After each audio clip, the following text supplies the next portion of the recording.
Hi hello ನಮಸ್ತೆ welcome back to my YouTube channel.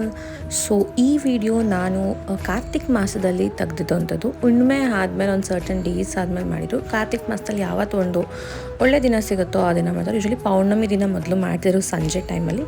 ಈಗ ಎಲ್ಲರದ್ದು ಅನುಕೂಲ ನೋಡಿಕೊಂಡು ಒಂದು ಡೇಟ್ ಟೈಮಲ್ಲೇ ಮಾಡ್ತಾರೆ. ಸೊ ನಮ್ಮ ದೇವಸ್ಥಾನದಿಂದ ಇದನ್ನು ಆರ್ಗನೈಸ್ ಆಗಿರುತ್ತೆ. ಎಲ್ಲ ಹೆಣ್ಣು ಮಕ್ಕಳು ಗಂಡಸರು ಎಲ್ಲ ಬಂದು ಮಾಡ್ತಾರೆ ಇದನ್ನು. ಅಲ್ಲಿ ಚನ್ನಪಟ್ಟಣದಲ್ಲಿ ಒಂದು ತುಳಸಿ ತೋಟ ಅಂತಿದೆ, ಅಲ್ಲಿ ಕಲ್ಯಾಣಿ ಇದೆ ಈ ಥರ. ಸೊ ಆ ಕಲ್ಯಾಣಿನಲ್ಲಿ ಬಂದು ಗಂಗಾಮಾತೆಗೆ ಪೂಜೆ ಮಾಡಿ ಆಮೇಲಿಂದ ನಾವು ದೀಪನ ತೇಲಿ ಬಿಡ್ತೀವಿ ಆ್ಯಕ್ಚುಲಿ ಪ್ರತಿ ವರ್ಷ. ಸೊ ಇಲ್ಲಿ ಪುರೋಹಿತರು ಬಂದು ಕನಿಕಾ ಪರಮೇಶ್ವರ ದೇವಸ್ಥಾನದ ಪುರೋಹಿತರೆ ಬಂದು ಪೂಜೆ ಮಾಡಿಸ್ತಾರೆ. ಪೂಜೆ ಮಾಡಿಸಿದ ಮೇಲಿಂದ ಆಮೇಲಿಂದ ನಾವಲ್ಲಿ ದೀಪನ ನೀರಲ್ಲಿ ಬಿಡ್ತೀವಿ ನಾವು. ಹೋದ ವರ್ಷ ನಾನು ತುಂಗಾ ನದಿಯಲ್ಲಿ ಬಿಟ್ಟಿದ್ದೆ, ಯಾಕೆಂದರೆ ನಾನು ನವಂಬರ್ ತಿಂಗಳಲ್ಲಿ ನಾವು ರಾಘವೇಂದ್ರ ಸ್ವಾಮಿ ಮಠಕ್ಕೆ ಮಂತ್ರಾಲಯಕ್ಕೆ ಅಂತ ಹೋಗಿದ್ವಿ ನಾವು ಫ್ರೆಂಡ್ಸ್ ಎಲ್ಲ. ಆವಾಗ ನಾನಲ್ಲಿ ತುಂಗಾ ನದಿಯಲ್ಲಿ ಬಿಟ್ಟಿದ್ದೆ. ಆವಾಗಲೂ ಹೇಳಿದ್ದೆ ಹಿಂಗೆ ನಮ್ಮ ದೇವಸ್ಥಾನದಲ್ಲಿ ಬಿಡ್ತೀವಿ ನಾವು ಅಂತ. ಸೊ ಈ ವರ್ಷದ್ದು ಇಲ್ಲಿ ನನಗೆ ಆ್ಯಕ್ಚುಲಿ ಆಲ್ಮೋಸ್ಟ್ 3 ಇಯರ್ಸಿಂದ ಇಲ್ಲಿ ಮಿಸ್ ಆಗ್ತಿತ್ತು. ಬಿಕಾಸ್ ಆಫೀಸ್ ಕೋವಿಡ್ ಅಂತೆಲ್ಲ ಇದಾಗಿ ಮಿಸ್ ಆಗ್ತಾಯಿತ್ತು ನನಗೆ ಪ್ರತಿ ಒಂದು 3 ಇಯರ್ಸಿಂದ ಅನ್ಕೋತೀನಿ. ಸೊ ಈ ವರ್ಷ ನನಗೆ ಮತ್ತೆ ಚಾನ್ಸ್ ಸಿಕ್ಕಿತ್ತು. ಆ್ಯಕ್ಚುಲಿ ಸಂಡೇನೇ ಮಾಡಿದರು. ಸೊ ಆಫೀಸ್ ಮುಗಿಸ್ಕೊಂಡು ನೈಟ್ ಬಂದಿದ್ದೆ. ಬಟ್ ಸ್ಟಿಲ್ ನನಗೆ ಹೋಗಬೇಕು ಅನ್ನೋ ಆಸೆ ಇದ್ದಿದ್ದರಿಂದ ರೆಡಿ ಆಗಿಬಿಟ್ಟು ನಾನು ಮಮ್ಮಿ ಹೋಗಿದ್ವಿ. ನಾನು ಮಮ್ಮಿ ಇಬ್ಬರು ಟ್ವಿನ್ನಿಂಗಾಗಿ ರೆಡಿ ಆಗಿದ್ವಿ ಅವತ್ತು. ಸೊ ಅಲ್ಲಿ ನಮಗೆ ಒಂದು ಪ್ಲೇಟ್ಗೆ 10 ರುಪೀಸೋ 20 ರುಪೀಸೋ ಏನೋ ಚಾರ್ಜ್ ಮಾಡ್ತಾರೆ. ಅದನ್ನು ಅವರೇ ರೆಡಿ ಮಾಡಿ ಕೊಡ್ತಾರೆ ನಮಗೆ. ನಾವು ದೀಪ ಹಚ್ಚಿ ದೇವರಿಗೆ ಗಂಗಾಮಾತೆಗೆ ಆರತಿ ಮಾಡಿ ಡೈಲಿ ಬಿಡೋವಂಥದ್ದು. ಸೊ ಪ್ರತಿಯೊಬ್ಬರು ಕೂಡ ಒಂದು ಖುಷಿಯಲ್ಲಿ ಮಾಡ್ತೀವಿ ಇದನ್ನು. ನಾನು ಚಿಕ್ಕ ಹುಡುಗಿ ಇದ್ದಾಗಿಂದನೂ ನಾನು ದೇವಸ್ಥಾನಕ್ಕೆ ಹೋಗ್ತಿರೋದ್ರಿಂದ ಚಿಕ್ಕ ಹುಡುಗಿಯಿಂದನೂ ಇದು ನನಗೆ ಬಿಟ್ಟು ರೂಢಿ ಇದೆ. ಸಂಜೆ ಟೈಮಲ್ಲಿ ಬಿಡ್ತಿದ್ವಿ, ಅದು ನೋಡೋಕೆ ಇನ್ನೂ ತುಂಬ ಚೆನ್ನಾಗಿ ಕಾಣ್ತಿತ್ತು. ಈಗ ಸಂಜೆ ಟೈಮಲ್ಲಿ ಮಾಡ್ತಿಲ್ಲ, ಮಾರ್ನಿಂಗಲ್ಲೇ ಒಂದು 10:30-11 ಟೈಮಲ್ಲೇ ಯೂಶ್ವಲಿ ಮಾಡಿ ಮುಗಿಸ್ಕೋತೀವಿ ನಾವು. ಸೊ ವ್ಲಾಗ್ನ ಪೂರ್ತಿಯಾಗಿ ನೋಡಿ.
ಎಲ್ಲರೂ ಬಿಟ್ಟಿರೋ ದೀಪನ ನೋಡೋಕ್ಕೆ ಎಷ್ಟು ಚೆಂದ ಕಾಣುತ್ತೆ ಅಲ್ಲ, ಆ ಮೀನುಗಳು ಬಂದು ಅದನ್ನು ತಿಂತಾ ಇರುತ್ತೆ. ಆಮೇಲಿಂದ ಇಲ್ಲಿ ಒಂದು ನಲ್ಲಿಕಾಯಿ ಮರ ಇದೆ, ಅದಕ್ಕೆ ನಾವು ಸುತ್ತು ಪ್ರದಕ್ಷಿಣೆ ಕೂಡ ಹಾಕೋಕ್ಕೆ ಕೂಡ ಇಲ್ಲಿ ಚೆನ್ನಾಗಿ ಮಾಡಿದ್ದಾರೆ. ನಾವು ಏನಾದರೂ ದೀಪಗಳನ್ನ 108 ಇಲ್ಲ 365 ಬತ್ತಿ ಇರೋದು, 1008 ಬತ್ತಿ ಇರೋದು ದೀಪಗಳನ್ನ ಹಚ್ಚಬೇಕು ಅಂದರೂ ಅಲ್ಲಿ ಹಚ್ಚಬಹುದು. ಹಾಗೆ ಇಲ್ಲಿ ಧಾತ್ರಿ ಹೋಮ ಕೂಡ ಇತ್ತು. ಸೊ ಧಾತ್ರಿ ಹೋಮ ಮಾಡ್ತಾ ಇರೋ ಟೈಮಲ್ಲಿ ಎಲ್ಲರೂ ಅಲ್ಲಿ ಆವರಣದಲ್ಲಿ ಕೂತ್ಕೊಂಡು ಆ ಹೋಮನ ನೋಡ್ತಾ ಇದ್ರು. ಎಷ್ಟೋ ಚೆನ್ನಾಗಿರುತ್ತೆ ನೋಡೋಕ್ಕೆ. ಆಮೇಲಿಂದ ನಮಗೂ ಕೂಡ ಅರಿಶಿನ ಕುಂಕುಮ ಬಡಿಸ್ಲಿಕ್ಕೆ ಅಂತ ಅವಕಾಶ ಕೊಟ್ಟಿದ್ದರು. ಆ ಪೂರ್ಣಾವತಿಗೆ ಹಾಕೋ ಒಂದು ತಟ್ಟೆಲಿ ಏನು ಜೋಡಿಸಿರ್ತಾರಲ್ಲ ಅದನ್ನು. ಸೊ ಮಂಗಳಾರತಿ ಆಯಿತು, ಆಮೇಲೆ ಪೂರ್ಣಾವತಿನೂ ಕೂಡ ಮಾಡಿದ್ರು. ನೋಡೋಕ್ಕೆ ತುಂಬ ಚೆನ್ನಾಗಿತ್ತು. ನನಗೆ ನನ್ನ ಟ್ರೆಡಿಷ್ನಲ್ಸ್ನೆಲ್ಲ ಫಾಲೋ ಮಾಡಲಿಕ್ಕೆ ನಂಗೆ ಇಷ್ಟ. ಅದಕ್ಕೆ ನಾನು ಯೂಶ್ವಲಿ ದೇವಸ್ಥಾನಕ್ಕೆ ಹೋಗ್ತಿರ್ತೀನಿ. ಆ್ಯಂಡ್ ನನ್ನ ಚಾನಲಲ್ಲಿ ಜಾಸ್ತಿ ದೇವಸ್ಥಾನದ್ದು ಅಥವಾ ಮನೇಲಿ ಮಾಡೋ ಪೂಜೆದು, ನಮ್ಮ ಕಲ್ಚರ್ದು ವೀಡಿಯೋಸ್ನ ಹಾಕ್ತಾ ಇರ್ತೀನಿ. ನಿಮಗಿಷ್ಟ ಆಗಿದೆ ಅಂತ ನಾನು ಭಾವಿಸ್ತೀನಿ.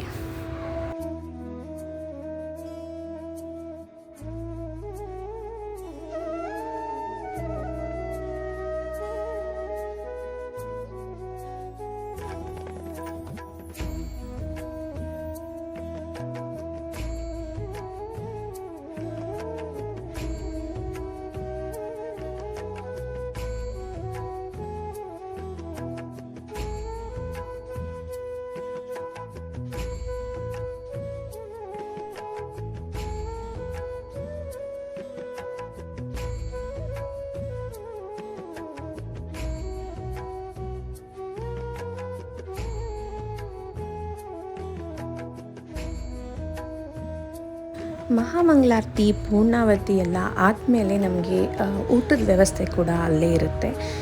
ಪ್ರತಿ ವರ್ಷ ನಮಗೆ ಬೆಳಿಗ್ಗೆ ಈ ಥರ ಏನಾದರೂ ಆರ್ಗನೈಸ್ ಆಗಿತ್ತು ಅಂದರೆ ಬೆಳಿಗ್ಗೆ ಊಟನೋ ಇಲ್ಲ ಲೈಟಾಗಿ ಜ್ಯೂಸು, ಸ್ನ್ಯಾಕ್ಸ್ ಈ ಥರ ಏನಾದರೂ ಇರುತ್ತೆ. ಕೆಲವೊಮ್ಮೆ ಹೋಮ ಮತ್ತು ನೀರಲ್ಲಿ ದೀಪ ಬಿಡೋದು ಎರಡೂ ಒಂದೇ ಮಾಡಿದ್ದೀವಿ ಅಂದರೆ ಊಟ ಇರುತ್ತೆ. ಸೊ ಸಂಜೆ ಮಾಡಿದ್ರೆ ಸಂಜೆ ಇರುತ್ತೆ, ಬೆಳಿಗ್ಗೆ ಮಾಡಿದ್ರೆ ಬೆಳಿಗ್ಗೆ ಇರುತ್ತೆ.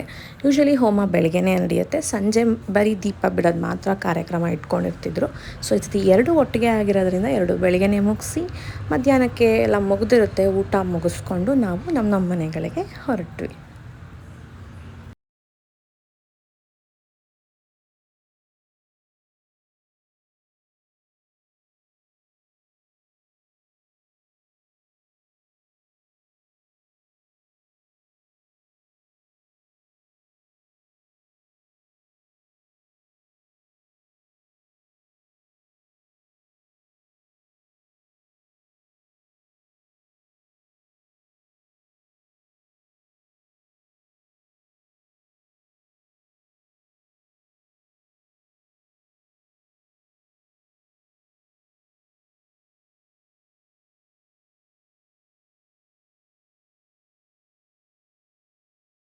ಹೋಪ್ ಈ ವ್ಲಾಗ್ ನಿಮಗೆ ಇಷ್ಟ ಆಗಿದೆ ಅಂತ ಅನ್ಕೋತೀನಿ. ನಿಮ್ಮಲ್ಲೇನಾದರೂ ಈ ಥರ ನೀವು ನೀರಲ್ಲಿ ದೀಪ ಬಿಡೋ ಅಭ್ಯಾಸ ಏನಾದರೂ ಇದೆ ಅನ್ನೋದಾದರೆ ನನಗೆ ಕಮೆಂಟ್ ಸೆಕ್ಷನಲ್ಲಿ ತಿಳಿಸಿ. ಹೋಪ್ ನಿಮಗೆ ವ್ಲಾಗ್ ಇಷ್ಟ ಆಗಿದೆ. ಮುಂದಿನ ವ್ಲಾಗಲ್ಲಿ ನೋಡೋಣ. Bye bye. Thank you.